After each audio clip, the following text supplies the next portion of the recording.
Jets will make a playoff this year. We believe in each other. We believe in what Coach Ryan and his staff is putting us the schemes and stuff. So we're definitely going to make the playoff this year. Yeah, Cromartie, one day you'll make love to a woman and not impregnate her. Crow, no one is believing your lies. Playoffs? Don't talk about playoffs. You kidding me? Well, the Cromartie Hero World Tour of P-Brain commentary is in full swing, and this week our favorite Jet DB, not named Reeves, declared far and wide, anyone who thinks Sanchez should be benched, quote, can kiss my butt. Crow, tell me if I'm out of line here, but kiss my butt? You're the father of 10 children from 8 different women. Don't you think asking people for kisses below the waist has already led to enough trouble in your life? All Cromartie needs now is to have one more child, and he has enough to start his own football team.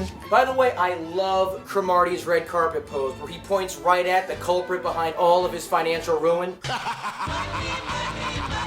hey, if Fertile Myrtle really is going to let all the Sanchez haters kiss his butt, I hope he's got plenty of paper towel, because with all the masses chanting for Tebow, Crow, you are going to have one moist buttocks, all right? And it's going to be way more moist than that dude on Detroit with the see-through trousers, all right? Yeah, let's start the show.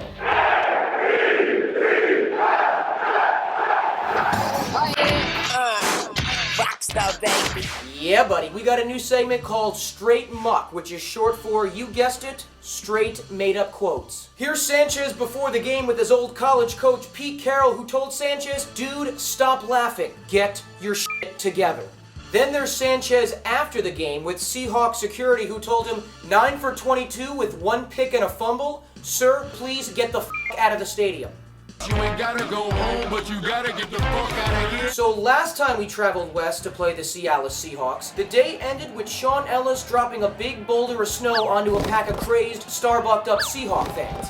But 4 years later, the trip ends with one big boulder of shitstorm dropping onto the entire 2012 Jets season. My, how times have changed. 1 year there's laughing while Sean Ellis tosses up snow all over fans. 4 years later there's crying with me tossing up my dinner all over what used to be my parents' very lovely guest bathroom. All because of how poorly our Jets offense has been playing. Seriously, this is disgusting, and this is how fans were feeling. I mean, I don't know how you guys fare, but luckily for me, I had an old Vernon Golston jersey to clean myself up with. Other folks may not have been as lucky. By now, we all know the drill. Sanchez screws up on the field. This is a problem, and now the ball comes out. Next thing you know, it's Sperano, Sanchez, and Tebow circling up on the sideline for what I think they're trying to portray as this incredible meeting of the minds. But I'm sorry, to me, this looks like the least intelligent football conversation in the history of football conversation. Look at Sperano. Dan, dan, dan, dan, dan. You run like this. And then I'm gonna go pound my chest like a caveman. One man way smarter than Sperano, Tebow, and Sandflies combined. Former Jet, current SNY contributor Chris Jenkins, who I think has this whole Tebow Sanchez thing figured out. What is he doing? This is his 4th year. He's not a rookie. Rookies are outperforming him. This isn't something that we're talking about a popularity contest. This is not about what girl he's dating. This is not about that. It's about going out there and doing what's best for your team. Right now, he's not getting it done. End of story. So if you have Tebow and you invest in Tebow, put him in. A great summation by Jenks on how I think a lot of Jet fans are feeling right now. But here's the deal with Jenks. For every little taste of genius he gives us, he usually follows it up with a big, hot, steaming pile of garbage. Take a listen to this clip from Jenks later in the week. Get a backbone.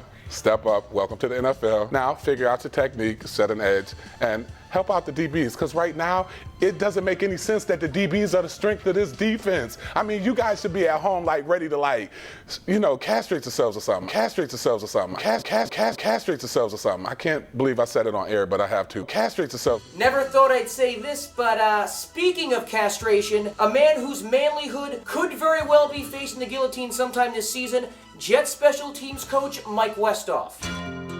Mike Westhoff, the Jets special teams coach.